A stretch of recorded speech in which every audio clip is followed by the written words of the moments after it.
Seorang wanita cantik sendirian di jalan sepi, bingung karena mobilnya tiba-tiba mogok. Lalu muncul pria lusuh yang membuatnya ketakutan. Tapi apa yang dilakukan pria itu kepadanya, sungguh di luar dugaan. Malam itu, jalanan di pinggiran kota begitu sunyi. Tak ada kendaraan lewat, hanya suara jangkrik bersahutan dari semak dan gesekan daun tersapu angin. Lisa menahan napas, tangannya menggenggam erat kemudi MPV abu-abunya yang mulai melambat, lalu berhenti di bahu jalan. Jarum indikator bensin sudah lama menyentuh garis merah, dan kini mesin benar-benar mati. Lampu jalan nyaris tak ada. Yang tersisa hanya cahaya bulan pucat yang menyoroti kap mesin, tempat asap tipis mengepul pelan. Ya Tuhan, kenapa harus sekarang? Gumam Lisa lirih. Baru saja ia pulang lembur dari kantor. Jam di dashboard menunjukkan pukul 23.55. Di ponselnya, baterai tersisa 2%. Cukup hanya untuk melihat waktu. Lalu layar itu padam, mati total. Tak ada sinyal kehidupan di sekitar. Tak ada rumah. Tak ada suara mesin. Hanya sepi yang menekan dada. Lisa memandang dari balik kaca. Jalan dua arah itu lengang, terbentang gelap sejauh mata memandang. Namun di kejauhan, tampak bayangan seseorang berjalan perlahan mendekat. Langkahnya tenang, tapi semakin dekat, semakin jelas sosoknya. Seorang pria berpakaian lusuh, rambut gondrong, wajah lelah, tapi bukan jahat. Jantung Lisa berdebar kencang. Ia segera mengunci semua pintu. "Jangan dekati mobilku," bisiknya ketakutan. Pria itu berhenti sekitar 5 meter dari mobil, menatap dengan raut bingung. "Mbak, mobilnya mogok ya?" Suaranya serak, tapi lembut. Lisa diam. Ia hanya menatap dari balik kaca, antara waspada dan bingung. Pria itu memperkenalkan diri. Namanya Hilman. "Saya lihat tadi mobilnya berhenti. Perlu bantuan?" tanyanya. Suasana sunyi. Angin malam menelusup lewat celah jendela, membuat Lisa menggigil. Rasa takut itu pelan-pelan bercampur iba. Ada sesuatu di tatapan pria itu, kosong tapi hangat. Akhirnya Lisa menurunkan kaca sedikit. "Mobil saya kehabisan bensin," katanya pelan. Hilman mengangguk. "Kalau begitu biar saya bantu carikan bensin, Mbak. Tapi agak jauh, mungkin 2 kilometer dari sini." Lisa ragu. Percaya pada orang asing di tengah malam jelas bukan keputusan bijak. Tapi pilihan lain tidak ada. "Baiklah, tolong bantu saya ya."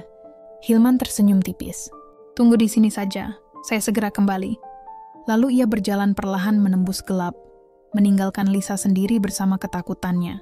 Lisa menatap punggung pria itu hingga menghilang di tikungan. Sunyi kembali menelan semuanya. Ia menarik napas panjang. "Apa aku bodoh? Kenapa percaya begitu saja sama orang asing?" Namun wajah Hilman terus terbayang.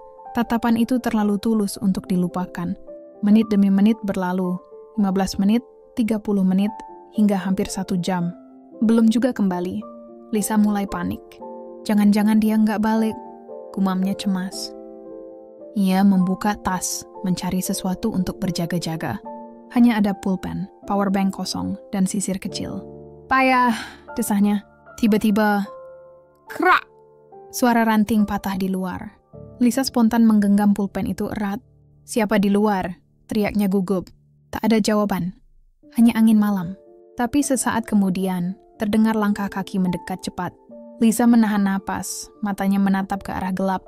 Bayangan muncul, semakin dekat, hingga akhirnya terlihat jelas. Hilman! Ia membawa botol air mineral besar berisi cairan kebiruan, bensin.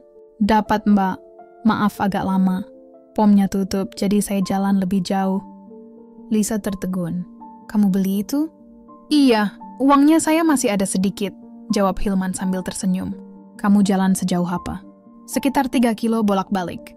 Tapi nggak apa-apa, yang penting Mbak bisa pulang." Saat Hilman menuangkan bensin ke tangki, Lisa memperhatikan tangannya yang kotor dan berdebu. Tak ada keluhan, tak ada pamrih, hanya ketulusan sederhana. Beberapa detik kemudian, mesin mobil menyala kembali. Lisa menatap Hilman melalui kaca, hatinya bergetar. Ia mengambil dompet, berniat memberi uang. Tapi Hilman menolak. "Saya cuma bantu, Mbak, bukan nyari uang." Lisa terdiam. Rasa malu menyelinap di dadanya. Ia menilai buruk seseorang yang ternyata berhati jauh lebih bersih darinya. Di bawah cahaya bulan, Hilman berdiri dengan pakaian compang-camping. Angin malam berembus membawa aroma tanah dan bensin. Hilman tersenyum kecil. Sudah bisa, Mbak. Coba nyalakan lagi. Lisa menyalakan mesin, suara halus terdengar. Ia tersenyum lega. Terima kasih. Sungguh, saya nggak tahu harus gimana tanpa kamu. Hilman mengangguk sopan. Nggak perlu terima kasih. Saya senang bisa bantu. Namun Lisa terus memperhatikan wajahnya. Ada ketenangan yang aneh, tapi juga garis lelah yang dalam. Kamu tinggal di sekitar sini? Tanyanya. Hilman menunduk. Enggak, Mbak. Saya cuma istirahat di pos ronda kosong di ujung jalan sana. Kadang kerja serabutan, bantu-bantu orang. Berarti kamu nggak punya tempat tetap? Hilman tersenyum tipis. Bisa dibilang begitu. Lisa menelan ludah. Ia tidak menyangka. Pria yang menolongnya malam itu ternyata seorang gelandangan. Malam itu Lisa tak pernah menyangka. Pertemuannya dengan seorang pria jalanan bernama Hilman akan mengubah cara pandangnya terhadap dunia selamanya. Ada rasa haru iba sekaligus kagum yang menyatu di dada. Dengan tangan bergetar, ia membuka dompet dan mengeluarkan 2 lembar uang 100 ribuan. Ambil ini ya, tolong jangan ditolak, katanya tulus.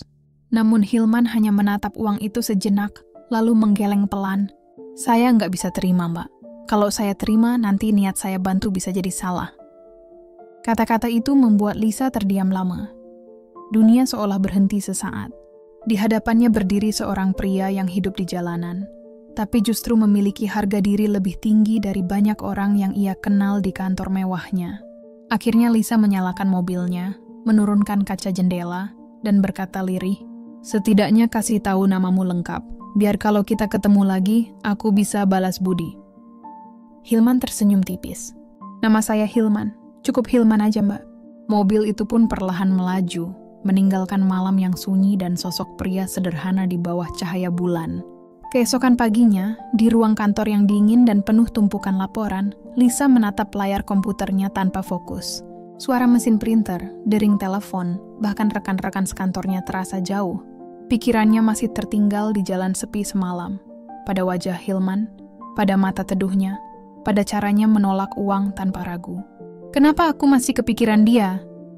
Gumamnya sambil menatap jendela tinggi yang menampilkan pemandangan kota Jakarta yang hiruk-pikuk. Di bawah sana, entah di mana, mungkin Hilman sedang berjalan tanpa arah di bawah terik matahari. Sore itu, sepulang kerja, Lisa tak langsung menuju apartemennya. Ia memutar arah mobilnya, kembali ke tempat kejadian malam sebelumnya.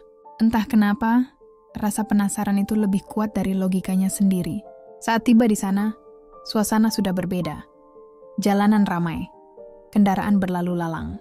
Namun pos ronda tua yang disebut Hilman masih berdiri di tepi jalan. Lisa turun berjalan perlahan mendekat. Dari balik pos yang kusam, terlihat seseorang duduk bersila, makan nasi bungkus sederhana, ditemani sebotol air mineral. Lisa mengenalinya seketika, Hilman. Hilman, panggilnya lembut. Pria itu terkejut lalu tersenyum. Loh, Mbak Lisa, kok ada di sini? Aku cuma pengen nengokin kamu aja, jawab Lisa. Hilman tertawa kecil, suaranya ringan. Saya baik, Mbak. Masih hidup, masih bisa makan. Hehe. Lisa ikut tersenyum, tapi dadanya terasa sesak. Ia lalu mengambil sebuah tas kertas dari mobilnya. Ini ada sedikit makanan dan baju ganti. Tolong jangan tolak kali ini. Hilman menatap lama, tampak ragu. Tapi akhirnya menerima dengan senyum hangat. Terima kasih, Mbak. Tapi saya nggak mau merepotkan. Lisa menggeleng. Ini bukan repot, Hilman. Ini cuma rasa terima kasih. Hening, angin sore berembus lembut membawa aroma tanah. Lisa menatap pria itu lama, kagum pada sosok yang bisa hidup dalam kekurangan, tapi punya martabat setinggi langit. Sebelum pulang, ia berjanji dalam hati. Ini bukan pertemuan terakhir. Ia akan melakukan sesuatu yang lebih dari sekadar memberi bantuan kecil. Sejak hari itu, Lisa tak bisa lagi memandang dunia dengan cara yang sama. Setiap kali melewati lampu merah, melihat pengamen, tukang sapu, atau orang yang tidur di trotoar, wajah Hilman selalu muncul di benaknya. Suatu malam, sepulang kerja, ia membuka laptop dan menulis di media sosialnya. Aku bertemu seseorang yang hidupnya sederhana, tapi berhati besar. Ia menolak uangku setelah menolongku di jalan sepi. Dunia masih punya orang baik seperti itu. Ia tak menyebut nama, hanya menulis kisahnya. 5 Lisa menatap layar laptop dengan tangan gemetar. Ya Tuhan, orang ini benar-benar menyentuh hati banyak orang. Namun di balik rasa haru itu, ada kekhawatiran yang muncul. Bagaimana kalau Hilman menolak bantuan ini? Keesokan harinya Lisa memutuskan untuk menemuinya lagi. Ia datang dengan jantung berdebar, membawa kabar luar biasa itu. Dari kejauhan ia melihat Hilman sedang menyapu halaman depan warung tua. Lisa melangkah pelan, menahan senyum. Hilman, aku punya sesuatu buat kamu. Ucapnya pelan tapi bergetar. Hilman menatapnya bingung. Sapu di tangannya berhenti. Aku buatkan penggalangan dana untukmu. Awalnya kecil, tapi sekarang sudah terkumpul hampir 1 miliar rupiah. Hilman terpaku. Tangannya gemetar, matanya melebar tak percaya. 1 miliar? Suaranya nyaris tak terdengar. Iya, jawab Lisa lembut. Orang-orang tersentuh karena kisahmu. Mereka ingin bantu seseorang sebaik kamu. Dan di antara hembusan angin sore itu, dunia seolah kembali berhenti. Karena kebaikan kecil yang dilakukan seorang gelandangan, kini telah menyalakan harapan di hati jutaan orang. Hilman memandang jauh, matanya kosong menatap senja yang memudar di ufuk barat. Seolah pikirannya tak sanggup mencerna kabar yang baru saja ia dengar. Tapi aku nggak pernah minta apa-apa, Mbak, ujarnya pelan. Aku cuma bantu kamu karena memang harus begitu. Lisa langsung menimpali dengan nada lembut namun tegas. Aku tahu, Hilman. Justru karena itu banyak orang yang tergerak. Dunia harus tahu orang seperti kamu masih ada. Sore itu, keheningan turun pelan seperti kabut. Hanya suara angin yang menggoyangkan dedaunan di sekitar warung tua itu. Hilman menarik napas panjang menatap tanah. Mbak Lisa, aku takut, katanya lirih. Takut kenapa? Tanya Lisa heran. Hilman terdiam sejenak sebelum menjawab. Takut kalau semua ini malah bikin aku kehilangan diriku sendiri. Aku udah lama hidup tanpa apa-apa. Dan sekarang, tiba-tiba punya uang sebanyak itu. Aku nggak tahu harus gimana. Lisa menatap wajah pria itu lama sekali, lalu tersenyum lembut. Makanya aku mau bantu kamu ngatur semuanya.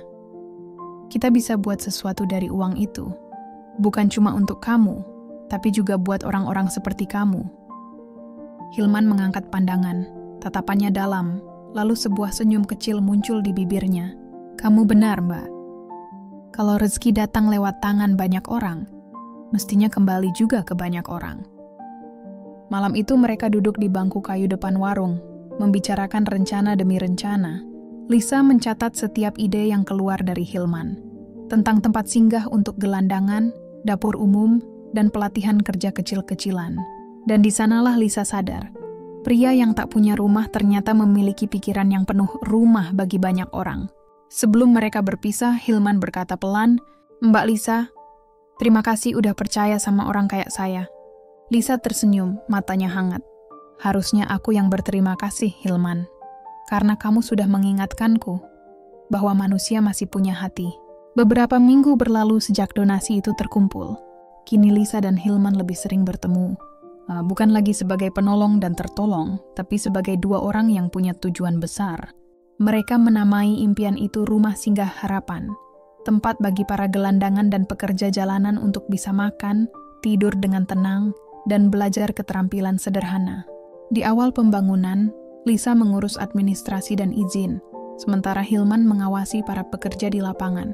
Ia bekerja tanpa henti, berbaur dengan tukang bangunan, memanggul batu, membersihkan puing, tanpa sedikit pun mengeluh.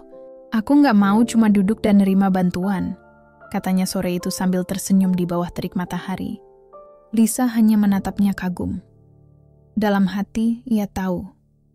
Pria ini berbeda, namun seperti biasa, kabar baik sering datang bersama ujian. Suatu hari, seorang wartawan datang mewawancarai mereka. Kisah Hilman kembali viral. Tapi di balik pujian, datang gelombang komentar sinis. Ada yang menuduh semua ini rekayasa. Ada pula yang mengatakan Lisa hanya mencari popularitas lewat penderitaan orang miskin. Saat membaca komentar itu, wajah Lisa memucat. Aku nggak nyangka manusia bisa sejahat ini di internet, ucapnya dengan suara bergetar. Hilman menatapnya tenang, sambil tetap memukul paku di papan dinding. Biarkan aja, Mbak. Orang boleh ngomong apa aja. Yang penting niat kita nggak berubah. Tapi mereka bahkan bilang kamu aktor bayaran, kata Lisa getir. Hilman tersenyum tipis. Kalau mereka mau lihat beneran, suruh aja datang ke sini. Lihat sendiri. Ucapan itu menenangkan hati Lisa. Ia sadar, Hilman sudah terlalu sering disalahpahami dalam hidupnya.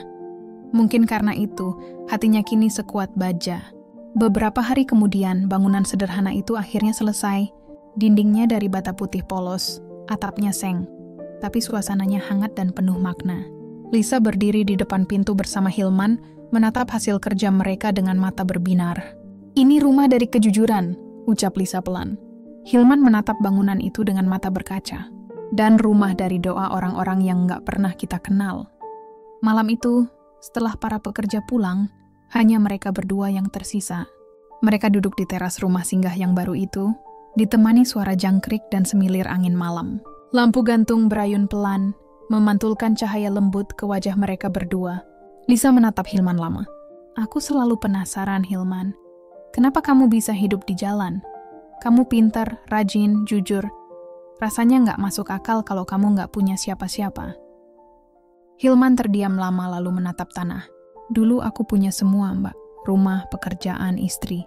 Aku kerja di bengkel besar. Tapi satu kesalahan menghancurkan semuanya." Lisa tertegun. Hilman melanjutkan dengan suara berat, seolah setiap kata membawa beban masa lalu. "Aku pernah dituduh menggelapkan uang. Padahal bukan aku, tapi rekan kerjaku sendiri. Aku dikeluarkan tanpa sempat membela diri. Istriku malu, pergi bawa anak kami. Sejak itu aku nggak punya apa-apa lagi. Hidup di jalan, tidur di pos ronda." Lisa menatapnya dengan mata berkaca. "Kenapa kamu nggak berusaha membuktikan kalau kamu nggak bersalah?" Hilman tersenyum getir. "Sudah, Mbak. Tapi siapa yang mau percaya sama orang miskin?" Kata-kata itu menampar hati Lisa. Selama ini, ia hidup di dunia yang menilai manusia dari posisi dan status. Dan kini, di hadapannya duduk seseorang yang hancur oleh ketidakadilan. Sistem yang selama ini diam-diam juga ia jalani. "Maaf, Hilman," ucap Lisa lirih. "Aku juga bagian dari dunia itu. Dunia yang nggak pernah benar-benar mau mendengar." Hilman menatapnya, lalu tersenyum tulus. "Nggak perlu minta maaf, Mbak.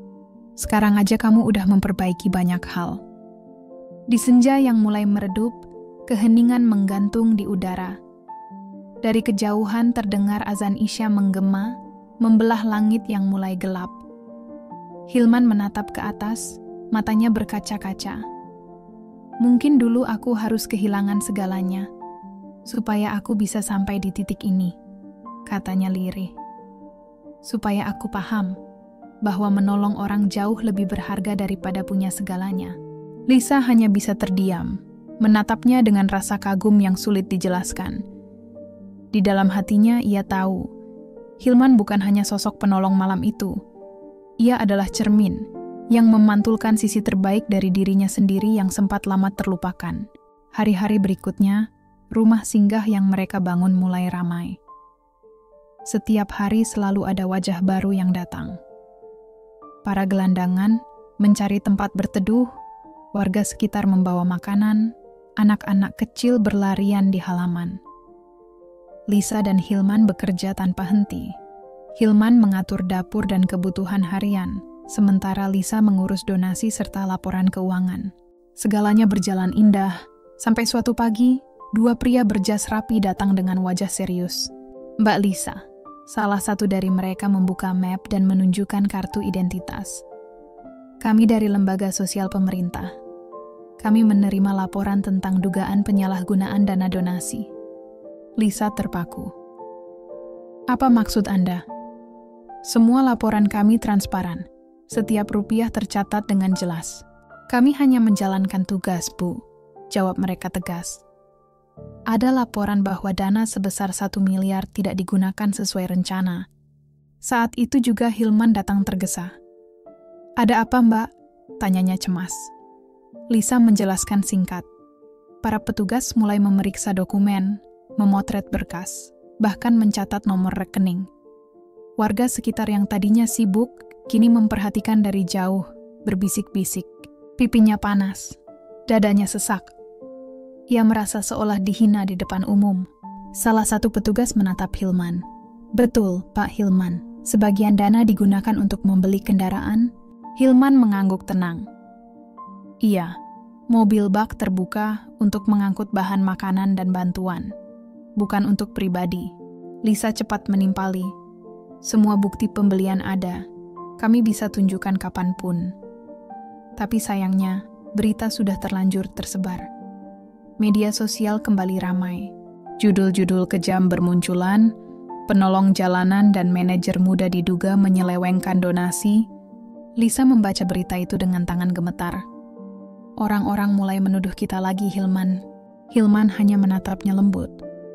Biarkan waktu yang membuktikan. Kebenaran gak butuh pembelaan panjang. Tapi nama baikmu, nama baik kita.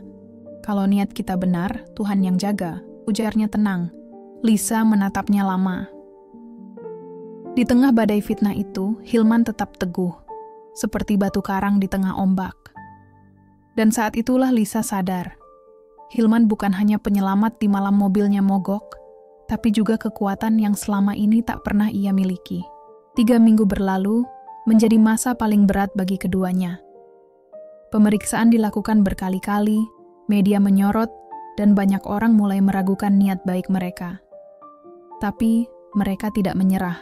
Lisa menyiapkan laporan rinci, menyusun bukti keuangan satu persatu. Sementara Hilman terus bekerja seperti biasa, mengantar makanan, membersihkan halaman, menyambut tamu, seolah badai di luar tak pernah ada. Hingga suatu pagi, kabar besar datang. Lembaga sosial pemerintah mengumumkan hasil audit. Tidak ditemukan penyalahgunaan dana sedikit pun. Semua penggunaan uang tercatat rapi dan sesuai peruntukan. Berita itu menyebar cepat. Media yang dulu menuduh, kini menulis ulang kisah mereka dengan judul berbeda. Kebaikan tak bisa dirusak fitnah. Ribuan pesan dukungan mengalir masuk. Banyak yang datang langsung ke rumah singgah membawa bantuan, menawarkan tenaga, bahkan sekadar memberi pelukan. Lisa menatap layar ponselnya, air mata menetes pelan. Kita bersih, Hilman. Kita bersih. Hilman yang sedang menjemur pakaian hanya tersenyum. Saya udah bilang, kebenaran gak perlu berteriak. Beberapa hari kemudian, mereka mengadakan peresmian sederhana. Puluhan orang hadir, mantan gelandangan, warga, donatur. Di panggung kecil dari kayu, Lisa berdiri bersama Hilman. Tempat ini bukan milik saya, ucapnya di depan mikrofon dengan suara bergetar. Bukan juga milik Hilman, tapi milik semua orang yang pernah kehilangan arah dan ingin menemukan rumahnya kembali. Tepuk tangan menggema. Hilman menunduk malu, matanya basah. Ia tak pernah membayangkan, hidup yang dulu ia anggap gagal kini berarti bagi begitu banyak orang. Sore itu, setelah semua tamu pulang, Lisa dan Hilman duduk di tangga rumah singgah. Matahari perlahan tenggelam, langit memerah keemasan. Hilman, ujar Lisa lembut. Malam itu, waktu mobilku mogok, aku kira itu hari paling sial dalam hidupku. Hilman tersenyum kecil, menatap langit jingga. Ternyata justru malam paling baik buat kita berdua. Mereka terdiam, saling menatap. Di antara angin senja dan cahaya terakhir matahari, 2 jiwa dari dunia yang berbeda tahu. Mereka telah membangun sesuatu yang jauh lebih besar dari sekadar rumah. Mereka telah membangun harapan. Terima kasih kamu sudah menyimak cerita ini. Jangan lupa untuk like video ini, subscribe channel kami, agar tidak ketinggalan cerita menarik lainnya. Sampai jumpa di cerita berikutnya.